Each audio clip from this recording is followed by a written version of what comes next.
Happy Mother's Day to all of you. Welcome to my food blog. আজ mother's day. 1 মে সেই সুদূর কানাডায় আর এক মেয়ের ফাইনাল পরীক্ষা। মা ইহজগৎ ছেড়ে চলে গেছেন। তাই জন্য মাদার্স ডের দিনটা মনটা খারাপই থাকে।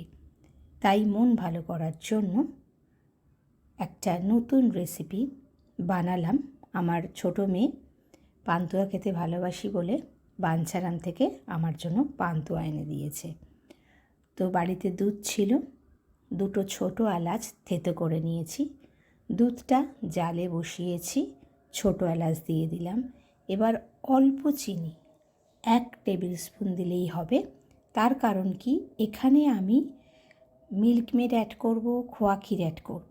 তাই জন্য বেশি মিষ্টি একদমই ভালো লাগবে না। তার আগে বলি যে কি তৈরি করছি। আমি আজ তৈরি করছি রাবড়ি পান্তুয়া।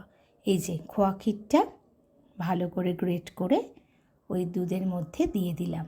এবার এটা খুব ভালো করে নাড়বো, বেশ ক্ষীরের মতো হবে। এরপর এর মধ্যে অ্যাড করব কি, সেটা দেখতে হলে প্রথম থেকে শেষ অবধি আমার ভিডিওটা দেখতে হবে, আর অবশ্যই সাবস্ক্রাইব করতে হবে আর বেল আইকনটা ক্লিক করতে হবে। এবার আমি নেসলসের মিল্কমেড এর মধ্যে দিয়ে দিলাম।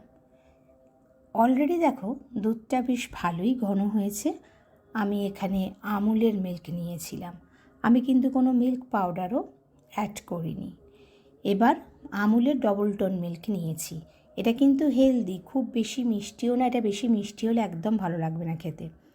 এরপর আমি মিল্কমেড দেওয়ার পর এটা গ্যাসটা কমিয়ে বেশ খানিকক্ষণ একদম ক্ষীরের মতো করে নিতে হবে। তবে মাঝে মাঝে নাড়তে হবে, যেহেতু খোয়া ক্ষীর দিয়েছি, নাহলে ধরে যাওয়ার সম্ভাবনা থাকে। এরপর পেস্তা ছিল গ্রেট করা, সেই পেস্তাটা এর মধ্যে দিয়ে দিলাম। দিয়ে এবার এটাকে খুব ভালো করে ফোটাবো এবং ঘন একদম রাবড়ি মানে ক্ষীরের মতো করে নেব। দেখো বেশ খুব ভালো ঘন হয়ে গেছে। আরও এটাকে ঘন করব আমি। যতটা ঘন করবে ততটাই ভালো হবে। আর দুধটা বেশ ভালোই ছিল, ওই জন্য ভালো মতো বেশ রাবড়ির মতো হয়ে গেছে। এরপরে আমি কি করব, একটা পাত্রের মধ্যে পান্তুয়া নেব।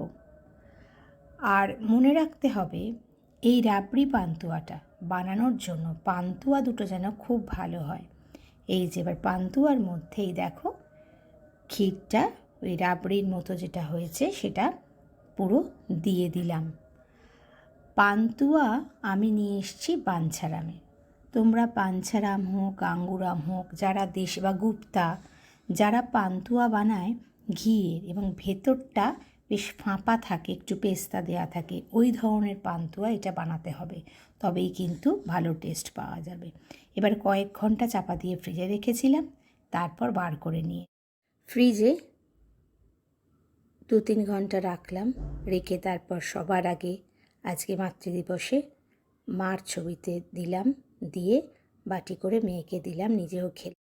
অপূর্ব হয়েছে খেতে। তোমরাও বানাতে পারো, খুব ইজি বানানো।